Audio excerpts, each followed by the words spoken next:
യേശു കർത്താവ് പറഞ്ഞു, 2 3 പേർ എൻ്റെ നാമത്തിൽ എവിടെ കൂടിയാലും ഞാനവിടെ ഉണ്ട് എന്ന് ഉറപ്പ് പറഞ്ഞു.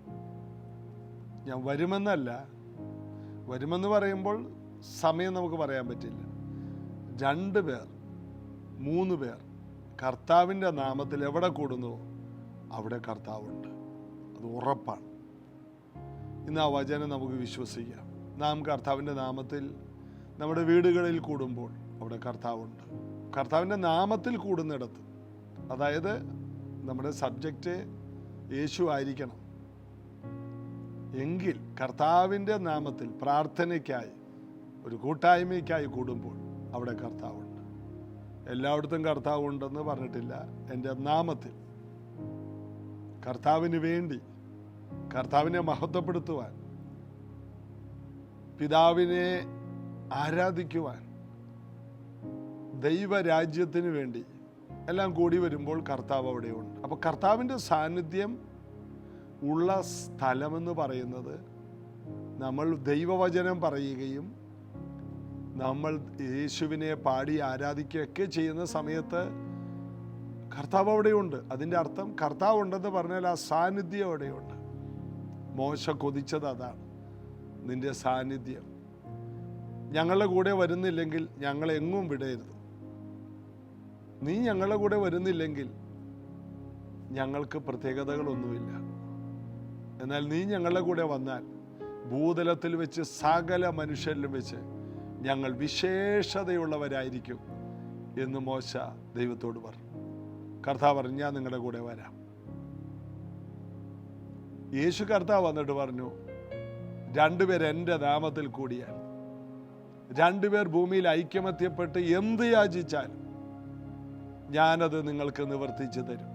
എത്ര ഉറപ്പാണ്, എത്ര ദൃഢമായ വാക്കുകളാണ്. ഈ വാക്കുകളെ നമുക്ക് ഇന്നു മുതൽ കുറച്ചുകൂടി ബലത്തോടെ വിശ്വസിക്കാൻ യേശു കർത്താവ് നമുക്ക് അധികം കൃപ തരട്ടെ. യേശു പറഞ്ഞ ഒരു വചനം പോലും നമ്മൾ അവിശ്വസിക്കരുത്. കർത്താവ് പറയുകയാണ്, 2 3 പേർ കൂടിയാൽ, 2 പേർ ഐക്യമത്യപ്പെട്ട് ചോദിച്ചാൽ. ഭൂമിയിൽ 2 പേർ ഐക്യമത്യപ്പെടാൻ പറ്റിയത് ഭാര്യയും ഭർത്താവാണ് ഏറ്റവും പ്രധാനപ്പെട്ടത്.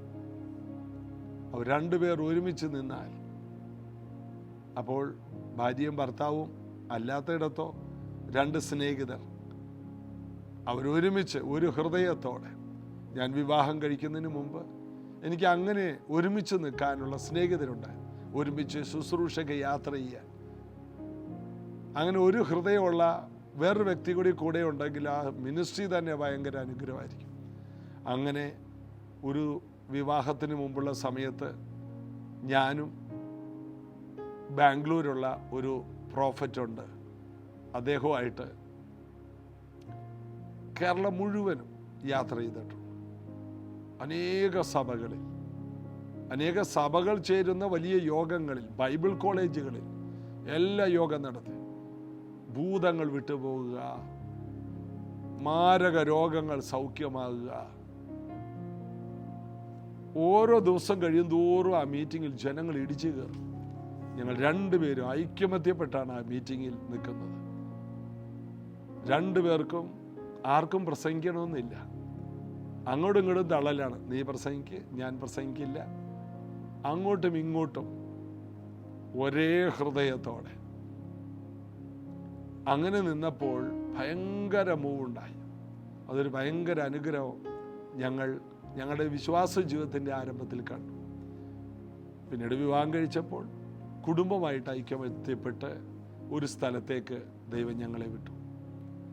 2 പേർ യേശുവിൻ്റെ നാമത്തിൽ കൂടാൻ നിങ്ങൾക്കില്ലെങ്കിൽ, നിങ്ങളുടെ വീട്ടിൽ നിന്ന് ഒരാളെങ്കിലും കുറഞ്ഞത് വിശ്വാസത്തിൽ വരാൻ ഉടനെ പ്രാർത്ഥിക്കും. അല്ലെങ്കിൽ നിങ്ങൾക്ക് ഹൃദയപ്രകാരം കൈകോർക്കാനും പ്രാർത്ഥിക്കാനും പറ്റിയ ഒരു സ്നേഹിതനെ നിങ്ങൾ ദൈവത്തിൽ നിന്ന് ചോദിക്കും. വർത്തമാനം പറയാനും കഥ പറയാനും ചിരിക്കാനും ഒത്തിരി പേരുണ്ട്. എന്നാൽ കൈകോർക്കാൻ, ഐക്യമത്യപ്പെട്ട് യേശുവിൻ്റെ നാമത്തിൽ കൂടാൻ നമുക്ക് ഈ ഭൂമിയിൽ അങ്ങനെയുള്ളവരെ കിട്ടാൻ ഭയങ്കര പാടാണ്. അത് നമുക്ക് അനുഗ്രഹമാണ്. ഇന്നും കൈകോർക്കാൻ പറ്റിയവരെ തപ്പി ഞാനായിരിക്കുന്ന സ്ഥലത്ത് നിന്ന് മറ്റ് ജില്ലകളിലേക്ക് പോകേണ്ടി വരും. ഇവിടെ അങ്ങനെ ഒരു മനസ്സോടെ കൈകോർക്കാൻ പറ്റിയവർ ഉണ്ടായിരിക്കാം. എന്നാൽ അതിനേക്കാൾ മികച്ചവർ എവിടെയുണ്ടോ അവിടെ പോയി കൈകോർക്കുന്നു ഇന്നും. ആ പ്രാർത്ഥനകൾക്കെല്ലാം ഭയങ്കര വിടുതലും റിസൾട്ടുകളും ഞങ്ങൾ കാണും. അതുകൊണ്ട് കർത്താവിൻ്റെ ഈ വചനങ്ങൾ വിശ്വസിച്ച് ഇങ്ങനെയുള്ള കാര്യങ്ങളിൽ ഈ പുതിയ വർഷം ചുവടുവെക്കുക. യേശുവിനെ നമുക്ക് പാടി ആരാധിക്കാം. ഉന്നഴകാന കൺകൾ എന്നെ കണ്ടതാലേ முடிந்ததென்று நினைத்த நான் உயிர் வாழ்கின்றேன். உன்னழகான கண்கள் என்னை கண்டதாலே முடிந்ததென்று நினைத்த நான் உயிர் வாழ்கின்றேன். யாரும் அறியாத என்னை நன்றாயறிந்தே தேடி வந்த நல்ல நேசரே. யாரும் அறியாத என்னை நன்றாயறிந்தே தேடி வந்த நல்ல நேசரே. அழகான கண்கள் என்னை கண்டதாலே முடிந்ததென்று நினைத்த நான் உயிர் வாழ்கின்றேன். அழகான கண்கள் என்னை கண்டதாலே முடிந்ததென்று நினைத்த நான் உயிர் வாழ்கின்றேன். தூக்கி எறியப்பட்ட என்னை வேண்டுமென்று சொல்லி சேர்த்து கொண்ட நல்ல நேசரே. தூக்கி எறியப்பட்ட என்னை வேண்டுமென்று சொல்லி சேர்த்து கொண்ட நல்ல நேசரே. அழகான கண்கள் என்னை கண்டதாலே முடிந்ததென்று நினைத்த நான் உயிர் வாழ்கின்றேன். அழகான கண்கள் என்னை கண்டதாலே முடிந்ததென்று நினைத்த நான் உயிர் வாழ்கின்றேன். ஒன்றுமில்லாத என்னை உன் காருண்யத்தாலே உயர்த்தி வைத்த நல்ல நேசரே. ஒன்றுமில்லாத என்னை உன் காருண்யத்தாலே உயர்த்தி வைத்த நல்ல நேசரே. அழகான கண்கள் என்னை கண்டதாலே முடிந்ததென்று நினைத்த நான் உயிர் வாழ்கின்றேன். அழகான கண்கள் என்னை கண்டதாலே முடிந்ததென்று நினைத்த நான் உயிர் வாழ்கின்றேன். யாரும் அறியாத என்னை நன்றாயறிந்து தேடி வந்த நல்ல நேசரே. யாரும் அறியாத என்னை நன்றாயறிந்து தேடி வந்த நல்ல நேசரே. அழகான கண்கள் என்னை கண்டதாலே முடிந்ததென்று நினைத்த நான் உயிர் வாழ்கின்றேன். அழகான கண்கள் என்னை கண்டதாலே முடிந்ததென்று நினைத்த நான் உயிர் வாழ்கின்றேன்.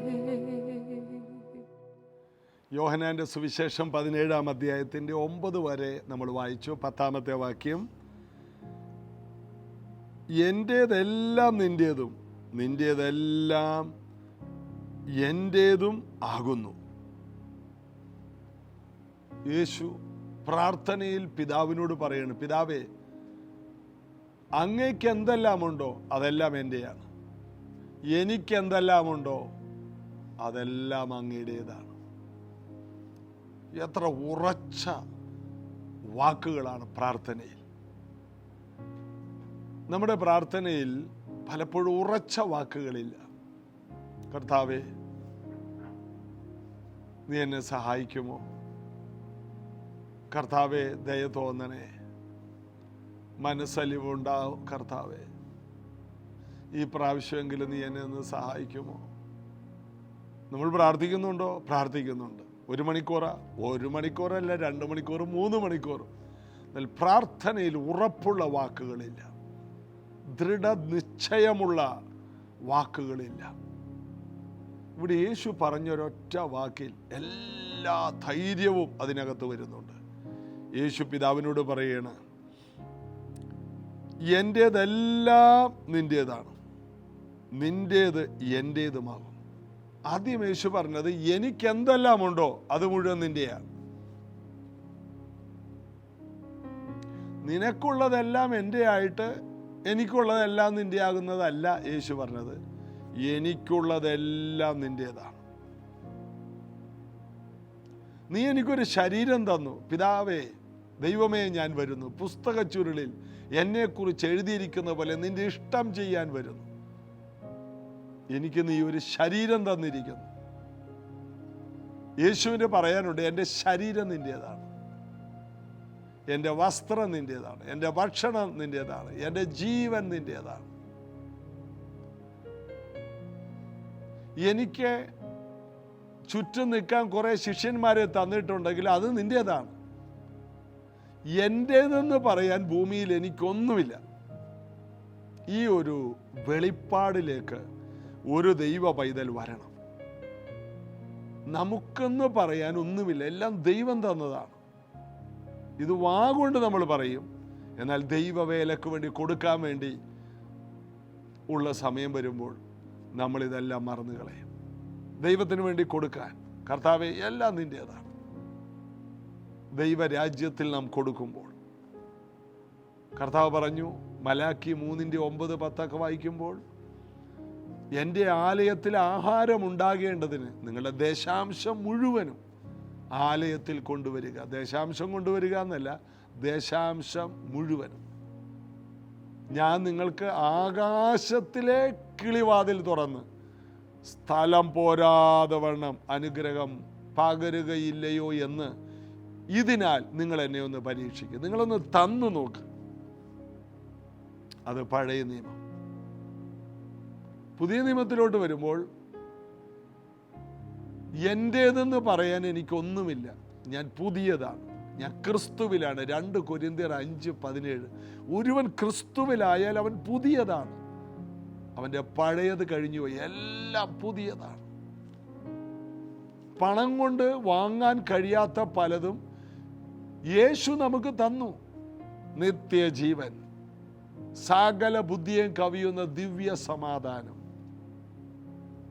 ലോകത്തിന് തരാൻ കഴിയാത്ത സന്തോഷം, എന്നേക്കും നമ്മുടെ കൂടെ ഇരിക്കുവാൻ പരിശുദ്ധാത്മാവ്, നമുക്ക് ചുറ്റും ദൂതന്മാരുടെ കാവൽ, നമ്മുടെ പ്രാർത്ഥന സ്വർഗത്തിലേക്ക് കൊണ്ടുപോകാൻ ദൂതന്മാർ, നമ്മുടെ പ്രാർത്ഥനയുടെ മറുപടി കൊണ്ടുവരാൻ ദൂതന്മാർ. ഇതെല്ലാം ഒരു പുതിയ നിയമസഭയിലെ പുതുതായി വീണ്ടും ജനിച്ച ഒരു പുതിയ ദൈവ പൈതൽ വിശ്വാസിക്ക് പോലും ഇത്രയും അനുഗ്രഹങ്ങൾ ഉണ്ടെന്ന് അറിയുമ്പോൾ, എനിക്കെന്ന് പറയാൻ കർത്താവ് ഈ ഭൂമിയിൽ ഒന്നുമില്ല, എൻ്റേതെല്ലാം നിൻ്റേതാണ്. ഈ ഒരു ധാരണ വരുമ്പോൾ ദശാംശം എന്നുള്ളതൊക്കെ നമ്മൾ കളയും. ഒരു ഉദാഹരണം പറയാം. യാക്കോബിൻ്റെ ചരിത്രം പഴയ നിയമത്തിൽ ജോസഫിൻ്റെയൊക്കെ, അല്ലെങ്കിൽ ഇസ്രായേലായി തീർന്ന ജോസഫിൻ്റെ പിതാവും 12 ഗോത്രങ്ങളുടെ പിതാവായി യാക്കോബ്, ഇസഹാക്കിൻ്റെ മകനായി യാക്കോബ്. യാക്കോബ് ഒരു സ്വപ്നം കണ്ടു. ഈ കാണുന്ന സ്ഥലമെല്ലാം നിനക്ക് നിന്റെ സന്തതിക്കും തരുമെന്ന് പറഞ്ഞു. യാക്കോബ് ഉറക്കമുണർന്നു. തൻ്റെ തലയ്ക്ക് കീഴെ ഉണ്ടായിരുന്ന കല്ലെടുത്ത് തൂണായി നിർത്തിയിട്ട് താൻ അതിന്മേൽ എണ്ണയൊഴിച്ച് ഒരു നേർച്ച നേർന്നു. ഞാനിപ്പോൾ പരദേശിയായി പോകും, എന്നാൽ ഞാൻ തിരിച്ചു വന്ന്, അതായത് നീ എന്നെ അനുഗ്രഹിച്ചിട്ട് സകല നന്മകളുമായിട്ട് ഞാൻ തിരിച്ചു വരുമ്പോൾ ഞാൻ ഈ തൂണ് നിർത്തിയ ഈ സ്ഥലം ദൈവത്തിൻ്റെ ആലയമാകും. ബഥേൽ ദൈവത്തിൻ്റെ ആലയമാകും. നീ തരുന്ന സകലത്തിലും ഞാൻ നിനക്ക് ദശാംശം തരുമെന്ന്. അതൊരു കണ്ടീഷനാണ്, അതൊരു നേർച്ചയാണ്, അതൊരു തീരുമാനമാണ്. നീ എന്നെ സഹായിച്ചാൽ ഞാൻ നിനക്ക് തരും. പഴയ നിയമ വ്യവസ്ഥകളെല്ലാം അങ്ങനെയാണ്. ദൈവം മനുഷ്യൻ തമ്മിലൊരു കണ്ടീഷനാണ്. എന്നാൽ പുതിയ നിയമത്തിലേക്ക് വരുമ്പോൾ ദൈവവും മനുഷ്യനുമല്ല, യേശുവിലേക്ക് വരുമ്പോൾ നമ്മൾ പിതാവും മക്കളുമായി മാറുകയാണ്. ദൈവം നമ്മുടെ പിതാവും നമ്മൾ അവൻ്റെ മക്കളുമാണ്. മക്കൾക്ക് അപ്പനുമായിട്ട് ഉള്ള ബന്ധം ഭയങ്കരമാണ്. അവിടെ കണ്ടീഷനുകളില്ല, അവിടെ സ്നേഹത്തിനാണ് മൂല്യം. യേശു പറയുകയാണ്, പിതാവേ, എനിക്കുള്ളതെല്ലാം നിൻ്റേതാണ്, എനിക്കെന്ന് പറയാൻ ഒന്നുമില്ല. ഈ ഒരു സത്യ വെളിപ്പാടിൽ നമുക്കൊന്ന് ജീവിക്കാൻ പറ്റുമോ? എനിക്കായിട്ട് ഈ ഭൂമിയിൽ ഒന്നുമില്ല, എന്തെങ്കിലും ഉണ്ടെങ്കിൽ ദൈവം തന്ന. ഞാൻ വലിക്കുന്ന ശ്വാസം എൻ്റെ യേശു എനിക്ക് തന്നതാണ്. അനേകർക്ക് ശ്വാസം എടുക്കാൻ കഴിയുന്നില്ല, എനിക്ക് ശ്വസിക്കാൻ പറ്റുന്നു. എൻ്റെ കാലുകൾ അനങ്ങുന്നുണ്ട്, നീ എനിക്ക് തന്ന കാലുകൾ. അനേകർക്ക് കാലുകളില്ല, അനേകർക്ക് കണ്ണുകളില്ല, അനേകർക്ക് സുബോധമില്ല, അനേകർ മദ്യത്തിനും മയക്കുമരുന്നിനും അടിമകളാണ്. എന്നാൽ നമുക്ക് സുബോധമില്ലേ? നമുക്ക് യേശുവിനെ സ്വീകരിക്കാൻ പറ്റിയില്ലേ? കർത്താവ് നമ്മുടെ ഹൃദയത്തെ തുറന്നില്ലേ? അതായത് ലുദിയ കർത്താവിൻ്റെ വചനം കേൾക്കേണ്ടതിന് കർത്താവ് അവളുടെ ഹൃദയം തുറന്നെന്നാണ് അപ്പോസ്തല പ്രവൃത്തി 16-ാം അധ്യായത്തിൽ കാണുന്നത്. തുയത്തൈരക്കാരിയായ രക്താംബരം വിൽക്കുന്നവളായ ലുദിയ പൗലോസ് സംസാരിക്കുന്നത് കേൾക്കേണ്ടതിന് കർത്താവ് അവളുടെ ഹൃദയം തുറന്നു. ഒരാൾ രക്ഷിക്കപ്പെടുന്നത് എങ്ങനെയാണ്? കർത്താവ് ഹൃദയം തുറക്കണം. അപ്പോൾ ഒരു തുറന്ന ഹൃദയം നമുക്ക് ദൈവം തന്നു. അല്ലെങ്കിലോ കഠിന ഹൃദയം. യെഹെസ്കേൽ പ്രവചനത്തിൽ അതുകൊണ്ട് ഇങ്ങനെ പറയുന്നത്, കല്ലായിട്ടുള്ള ഹൃദയം ഞാൻ നിങ്ങളിൽ നിന്ന് മാറ്റിയിട്ട് മാംസളമായ പുതിയ ഹൃദയം തരും. രക്ഷിക്കപ്പെട്ട നമ്മൾ അറിയേണ്ട കാര്യം, നമുക്കൊരു പുതിയ ഹൃദയമുണ്ട്. എത്ര കോടി കൊടുത്താൽ കിട്ടും? സമാധാനമുള്ള, സ്വസ്ഥതയുള്ള, നിത്യതയെക്കുറിച്ച് ഉയരത്തിലെ ചിന്തയുള്ള, യേശുവേ എന്ന് വിളിക്കാൻ കഴിയുന്ന, ആത്മാവിൽ സത്യത്തിൽ ആരാധിക്കാൻ കഴിയുന്ന ഒരു പുതിയ ഹൃദയം കർത്താവ് നമുക്ക് തന്നില്ലേ? എല്ലാം നമ്മുടേതല്ല, ഒന്നും നമ്മുടേതല്ല. നമുക്കൊന്ന് പറയാൻ ഒന്നുമില്ല. ചവിട്ടി നിൽക്കുന്ന ഇടം പോലും നമ്മുടേതല്ല, എല്ലാം കർത്താവിൻ്റെതാണ്. യേശു പറയുകയാണ്, പിതാവേ, എൻ്റേതെല്ലാം നിൻ്റേതാണ്, എനിക്കെന്തെങ്കിലും ഉണ്ടെങ്കിൽ അത് നിൻ്റേതാണ്. ഈ ഒരു വെളിപ്പാടിൽ ജീവിച്ചാൽ സുവിശേഷ വേലയ്ക്ക് വേണ്ടി അധ്വാനിക്കാനും സുവിശേഷ വേലയ്ക്ക് വേണ്ടി കൊടുക്കാനും ഒന്നും നമുക്കൊരു മടിയുണ്ടാകില്ല. അവിടെ ഒരു കണ്ടീഷനില്ല. ദൈവവും മനുഷ്യനും തമ്മിലുള്ള പഴയ നിയമ ഉടമ്പടിയല്ലത്. ഇത് രക്തത്തിൽ ഉള്ള പുതിയ നിയമ ഉടമ്പടിയാണ്. ജീവൻ നമുക്ക് വേണ്ടി വെച്ചു തന്ന ഒരു പുതിയ നിയമ ഉടമ്പടിയുടെ മക്കളാണ് നാം. പഴയ നിയമത്തിലല്ല, പുതിയ നിയമത്തിലാണ്. അവിടെ നിന്നുകൊണ്ട് ചിന്തിക്കണം, നാം പുതുതായി ജനിച്ചവരാണ്, ദൈവരാജ്യത്തിൽ ജനിച്ചവരാണ്, കണ്ണു തുറക്കപ്പെട്ടവരാണ്, ഹൃദയം തുറന്നവരാണ്. ദൈവം നമ്മെ പുത്രൻ്റെ അടുക്കലേക്ക് കൊണ്ടുവന്നു, പിതാവ് ആകർഷിച്ചു കൊണ്ടുവന്നു. ഇതെല്ലാം ചെയ്ത പിതാവിൻ്റെ മുഖത്ത് നോക്കി പറയണം, പിതാവേ, എനിക്കെന്തെല്ലാം ഉണ്ടോ അതെല്ലാം അങ്ങയുടേതാണ്.